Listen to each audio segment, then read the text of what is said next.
Hello. पिछले video में हमने डेमोन्स्ट्रेटिव प्रोनाउन अर्थात संकेतवाचक सर्वनाम के बारे में पढ़ा था। इस वीडियो में हम एक और प्रोनाउन के बारे में जानकारी हासिल करेंगे। इनडेफिनिट प्रोनाउन, अनिश्चयवाचक सर्वनाम। अब इनडेफिनिट का मतलब क्या होता है? अनिश्चित, उसका अर्थ क्या है? समथिंग नॉट क्लियरली डिफाइंड और स्पेसिफिक। मतलब अनिश्चित का मतलब है अस्पष्ट या अविशिष्ट। Therefore, pronouns which do not refer to any specific or particular person, place or thing are called indefinite pronouns. तो indefinite pronouns क्या होती हैं? वो ऐसे प्रोनाउन हैं जो किसी व्यक्तिगत या विशिष्ट व्यक्ति, स्थान अथवा वस्तु के संदर्भ में नहीं होती। वो उनकी ओर संकेत नहीं करती हैं। कोई विशिष्ट नाउन के तरफ संकेत नहीं होता है उसका, क्योंकि ये तो इनडेफिनिट है। तो फिर क्या करते हैं? They only make a general or vague reference to the related noun. तो वो क्या करते हैं कि जो भी नाउन है, बिकॉज प्रोनाउन हमेशा नाउन से रिलेटेड होता है, तो वो जो भी नाउन से संबंधित है उसकी ओर क्या करता है? वह केवल एक जनरल मतलब सामान्य, वे का मतलब अस्पष्ट, उसकी व्याख्या करता है, उसका विवरण देता है। तो ये चाहे सिंगुलर हो, प्लूरल हो, मतलब एक वचन हो, बहुवचन हो, वह केवल एक सामान्य धारणा जो है वो प्रकट करता है, और इसलिए उसको नॉन स्पेसिफिक कहते हैं, अविशिष्ट। Being pronouns, they are used in place of nouns. अब प्रोनाउन तो हम पढ़ चुके हैं। प्रोनाउन क्या होता है? सर्वनाम क्या काम करता है? वह नाउन का स्थान लेता है। तो जहाँ नाउन है उसको बार बार रिपीट करने के बदले हम क्या करते हैं कि उसके बदले, नाउन के बदले हम प्रोनाउन यूज करते हैं। तो सर्वनाम का प्रयोग हमेशा नाउन के स्थान पर होता है। तो ये इंडेफिनिट है और प्रोनाउंस है। तो एक तो वो नाउन का स्थान लेते हैं और दूसरा अनिश्चित होते हैं, स्पष्ट नहीं होते। तो अभी हम देखते हैं कि कॉमनली यूज्ड इंडेफिनिट प्रोनाउंस क्या है। मतलब सामान्यतः जो इंडेफिनिट प्रोनाउन का प्रयोग होता है वह कौन सी प्रोनाउंस हैं, तो उसका हम देखते हैं। अब जैसे हमको मालूम है नाउन जो है वो it's the name of a person, place और थिंग। नाउन की परिभाषा क्या है? कि वह किसी व्यक्ति या स्थान या वस्तु का नाम है। तो हम ये तीनों संदर्भ में हम इंडेफिनिट प्रोनाउन का जो है अध्ययन करेंगे। तो पहले हम देख रहे हैं रिलेटेड टू पर्सन, व्यक्ति के संदर्भ में। तो ये कौन सी इंडेफिनिट प्रोनाउंस हैं? तो एक है एनीबॉडी, एवरीबॉडी, नोबॉडी, समबॉडी। तो ये चार हैं जो एक ही समान दिखते हैं ना, बड़ी बड़ी लगाया उसमें, एनीबॉडी, एवरीबॉडी। तो ये चार। फिर है जिसमें वन आता है, one, none, anyone, each one, everyone, someone। तो ये सब भी इंडेफिनिट प्रोनाउंस होती हैं जो हम व्यक्ति के संदर्भ में उनका प्रयोग करते हैं। अब हम देखते हैं स्थान के संदर्भ में, रिलेटेड टू प्लेस, एनीवेयर। अब आपको मालूम होगा कि जहां भी वेयर आता है तो वो स्पष्ट हो जाता है कि ये स्थान से संबंधित है। तो एनीवेयर हो गया, एवरीवेयर, नोवेयर, समवेयर। तो ये चार हैं जो स्थान से संबंधित है। अब आती है वस्तु से के संदर्भ में, related two things, anything, everything, nothing, something. तो ये जो है थिंग्स के संदर्भ में। और भी है, इसलिए हमने उसको अन्य कहा है, ऑल, एनी, फ्यू, सम, मैनी, सेवरल। तो ये जो है वो अलग अलग प्रकार के इंडेफिनिट प्रोनाउंस है। अब हम देखते हैं उनका वाक्य में प्रयोग। तब हमें समझ में आएगा कि इंडेफिनिट प्रोनाउंस को वाक्य में हम कैसे उसका यूज करते हैं, प्रयोग करते हैं। तो पहले दो जो है बिल्कुल डिटेल में पढ़ेंगे हम। तो पहला सेंटेंस है, can Tim come with me. अब इसमें आप देखो तो नाउन जो है टिम, तो इसमें हमने व्यक्ति का नाम लिया है, मतलब ये प्रॉपर नाउन है, प्रॉपर नाउन है कि हम व्यक्ति का नाम लिया है। तो जब हम कहते हैं can Tim come with me, पूछते हैं हम ये क्वेश्चन, तो हमने नाम लेके कहा है क्या ये व्यक्ति जिसका नाम टिम है, क्या वह हमारे साथ आ सकता है या नहीं। तो ये तो बहुत स्पष्ट है किसके बारे में हम बात कर रहे हैं। अब हमने क्या किया, प्रोनाउन का यूज किया। प्रोनाउन जो है वो नाउन का स्थान लेता है, तो टिम के बदले हमने प्रोनाउन का यूज किया, कैन यू कम विथ मी। तो टिम के बदले क्या लगाया है हमने, यू। तो यू है प्रोनाउन। किस प्रकार का प्रोनाउन है ये, पर्सनल प्रोनाउन, मतलब पुरुषवाचक सर्वनाम। और यू है तो ये सेकंड पर्सन है, मध्यम पुरुष। तो ये भी हम उसका प्रयोग करते हैं तभी हमको मालूम है किसके बारे में बात कर रहे हैं, क्योंकि सेकंड पर्सन कब यूज होता है, जब हम किसी से बात कर रहे वो पर्सन वहां है। तो कैन यू कम विथ मी, तो ये भी स्पष्ट है कि हम किसके बारे में बात कर रहे हैं, किससे पूछ रहे हैं।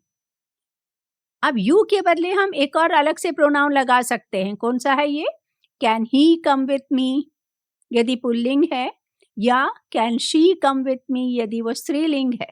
तो ये क्या होता है, he she, personal pronoun, third person. ये भी हम पढ़ चुके हैं, पुरुषवाचक सर्वनाम है और ये अन्य पुरुष में आता है कि हम किसी और के बारे में बात कर रहे हैं, कैन ही कम विथ मी। लेकिन ये तीनों वाक्यों में हमने पहले नाउन लिया, फिर हमने पर्सनल प्रोनाउन सेकंड पर्सन लिया, फिर हमने पर्सनल प्रोनाउन थर्ड पर्सन लिया। इन तीनों वाक्यों में ये बहुत स्पष्ट है कि हम किससे पूछ रहे हैं ये क्वेश्चन, कि हमारे साथ आ सकते हो। टिम से पूछ रहे हैं, यू से पूछ रहे हैं, ही से पूछ रहे हैं। अब हम देखते हैं अगला वाक्य, can anybody come with me. अब ये एनीबडी कौन होता है, तो ये अनिश्चित है, बिकॉज ये ना हमने किसी का नाम लिया है, ना हमने पर्सनल किसी को कहा है, यू ही शी नहीं कहा हमने, एनीबडी, कोई भी आ सकता है क्या। तो इसको कहते हैं इनडेफिनिट प्रोनाउन। ये क्या है, अनिश्चित है, सर्वनाम है, क्योंकि हमने इसको टिम के बदले हमने लगाया है, कैन एनीबडी कम विथ मी, लेकिन वो निश्चित नहीं है, इसलिए वह इनडेफिनिट प्रोनाउन कहलाता है। एक और सेंटेंस देखते हैं, Rita is eight a loss for words. तो इसमें नाउन है रीटा, प्रॉपर नाउन है, तो वो तो हम बहुत स्पष्ट है कि हम रीटा जो है, कभी ऐसे संदर्भ आते हैं कि हमें समझ में नहीं आता क्या कहना है, इसको कहते हैं eight a loss for words. तो ये रीटा के बारे में बात कर रहे हैं। अब हमने क्या किया, रीटा के स्थान पर प्रोनाउन का यूज किया, you. You are at a loss for words. तो यू क्या है, पर्सनल प्रोनाउन है, सेकंड पर्सन है, मध्यम पुरुष। या हम क्या कर सकते हैं, कोई और प्रोनाउन लगा सकते हैं, जैसे शी, स्त्रीलिंग है, she is eight a loss for words, personal pronoun है, थर्ड पर्सन। पुल्लिंग है तो हम ही लगा सकते हैं, he is eight a loss for words. नहीं तो हम क्या कर सकते हैं कि हम one is eight a loss for words. अब ये वन क्या है, वन रीटा के स्थान पर ही प्रयोग हुआ है, तो ये प्रोनाउन है, लेकिन इसमें स्पष्टता नहीं है कि हम किससे कह रहे हैं, किसके बारे में कह रहे हैं। One is eight a loss मतलब ये एक सामान्य वाक्य है कि कभी कुछ स्थिति में हमें समझ में नहीं आता क्या कहना है। तो ये जो वन हमने प्रयोग किया है वो है इनडेफिनिट प्रोनाउन। तो इसमें आपको क्या समझ में आया, एक तो प्रोनाउन होने के कारण वह जो है हम जो लगाते हैं इनडेफिनिट प्रोनाउन, वह नाउन का स्थान लेता है, तो नाउन वहां से हटाकर हम ये प्रोनाउन लगा देते हैं। और दूसरी बात, इसमें स्पष्टता नहीं होती है, इसलिए वह इनडेफिनिट कहा जाता है।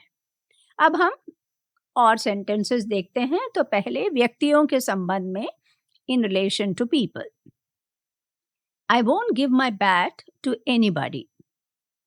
अब ये एनीबडी हम बता चुके हैं आपको, समबडी, एनीबडी, ये सब इंडेफिनिट प्रोनाउंस हैं, तो हमने उसका प्रयोग किया है यहाँ। अब हम ये कह सकते हैं, I won't give my bag to you, I won't give my bag to, किसी का नाम ले सकते हो, उसके बदले हमने क्या किया, anybody, I won't give my bag to anybody. तो एनीबडी जो है वह इंडेफिनिट प्रोनाउन है। एवरीबडी एंजॉयड द पिकनिक, सब लोगों ने बहुत एंजॉय किया। अब इसमें सब लोग जो बोला हमने एवरीबडी, हमने उसमें स्पष्टता नहीं है। somebody plucked flowers from my garden, मान लिया आपका बगीचा है, उसमें फूल लगे हैं और आप कह रहे हो somebody plucked flowers। अब किसने उठाया आपके घर से बगीचे से फूल, आपको मालूम नहीं है, तो आप कह रहे हो somebody, किसी ने उठाया। तो ये भी वेग होता है, स्पष्ट नहीं होता है, तो somebody भी इंडेफिनिट प्रोनाउन है। अब देखिए everyone was shocked at the incident, कभी कोई घटना हो जाती है और सब लोग बिल्कुल शॉक्ड हो जाते हैं, तो हमने कहा everybody was shocked at the incident। no one came forward to help, no one, कोई भी नहीं आया मदद करने के लिए, तो no one भी इंडेफिनिट है। someone gave me water to drink, मान लो आपको प्यास लग रही थी या आवश्यकता थी पानी की पीने के लिए, तो किसी ने आपको पानी दिया, someone, तो आपने किसी का नाम नहीं लिया, आपने ये नहीं कहा इस व्यक्ति ने दिया, आप क्या कहते हो, someone gave me water to drink। तो everyone, no one, someone, ये सब इंडेफिनिट प्रोनाउंस हैं। अब हम देखते हैं स्थान के संदर्भ में इंडेफिनिट प्रोनाउन का प्रयोग कैसे होता है। I want to go somewhere during the summer holidays, कि समर की छुट्टियों में आपको कहीं जाना है। अब आप इसको स्पष्ट होके कहना चाहते हो तो आप क्या कहोगे, I want to go to Mumbai, या कोई भी स्थान का नाम लोगे तो स्पष्ट हो जाता है कि हमको इस जगह पर जाना है। लेकिन अभी आपने क्या किया, इंडेफिनिट प्रोनाउन का प्रयोग किया है, I want to go somewhere, कहीं, ड्यूरिंग द समर हॉलीडेज। तो समवेयर जो है वो इंडेफिनिट है लेकिन प्रोनाउन है। देयर वाज ब्राइटनेस एवरीवेयर, मान लो बहुत प्रकाश है, बहुत लाइट है। अब ये लाइट कहाँ है, यदि हम कहेंगे there was brightness in the room, तो रूम तो नाउन है, लेकिन हमने उसके बदले क्या कहा, देयर वाज ब्राइटनेस एवरीवेयर, तो वो स्पष्ट नहीं किया कि ये ब्राइटनेस कहाँ है, तो यह इंडेफिनिट हो गया, प्रोनाउन है। और I am not going anywhere, हम कहीं नहीं जा रहे, I am not going anywhere. हम कहें I am not going to the market, I am not going to school, तो वो स्पष्ट होता है। लेकिन ये हमने क्या कहा, स्थान का नाम नहीं लिया, हमने यही कहा आई एम नॉट गोइंग एनीवेयर। तो ये जो है समवेयर, एवरीवेयर, एनीवेयर, ये नाउन का स्थान ले रहे हैं, इसलिए प्रोनाउन है, लेकिन निश्चित नहीं है, इसलिए वह जो है इंडेफिनिट होता है। अब हम देखते हैं थिंग्स के संदर्भ में, वस्तु के संदर्भ में। I buy everything from the supermarket near my house, कि घर के पास सुपरमार्केट है और आप कह रहे हो कि आई बाय एवरीथिंग, हम सब कुछ वहां से खरीदते हैं। अब यदि आप स्पष्ट होके कहते हैं कि आई बाय ग्रोसरीज या आई बाय स्टेशनरी, आप स्पष्ट होके कहोगे तो वो अलग होता है। ये हमने क्या किया, नाउन का प्रयोग नहीं किया, हमने कहा आई बाय एवरीथिंग। अब एवरीथिंग जो है वो तो स्पष्ट नहीं है, इसलिए हम इसको इंडेफिनिट प्रोनाउन कहते हैं। There is nothing in the fridge, अब फ्रिज खाली तो नहीं हो सकता, लेकिन हमने ये नहीं कहा कि इसमें दूध नहीं है, सब्जी नहीं है, स्पष्ट नहीं किया, हमने क्या कहा, देयर इज नथिंग, उसमें कुछ नहीं है। तो ये नथिंग भी एक एग्जाम्पल है इंडेफिनिट प्रोनाउन का। You can order anything you like, अब हम जाते हैं, होटल जाते हैं, खाना खाने के लिए जाते हैं, हम ऑर्डर करते हैं खाना, तो क्या कहा गया है, मान लो यू कैन ऑर्डर एनीथिंग, कुछ भी ऑर्डर कर लो, तो ये क्या ऑर्डर करना है वो स्पष्ट नहीं है। तो यहाँ भी हमने खाने का, जो भी आपको खाना चाहते हो उसका नाम नहीं लिया, हमने उसको एनीथिंग कह दिया, तो ये हो गया अगेन इंडेफिनिट प्रोनाउन। तो अभी तक आप समझ गए होंगे कि इंडेफिनिट प्रोनाउन का मतलब है, दो चीजें आपको याद रखनी है। एक, प्रोनाउन है इसलिए वह नाउन का स्थान लेता है, सर्वनाम हमेशा जो है संज्ञा का स्थान लेता है। और दूसरी बात ये कि अनिश्चित है, मतलब आप स्पष्ट रूप से आप किसी व्यक्ति, स्थान या वस्तु की ओर संकेत नहीं कर रहे हो। आप क्या कहते हो? सामान्य तौर पर आप कहते हो हमें ऐसे एवरीथिंग बोला, नथिंग बोला, एनीथिंग बोला, इस प्रकार के शब्द का प्रयोग करते हो।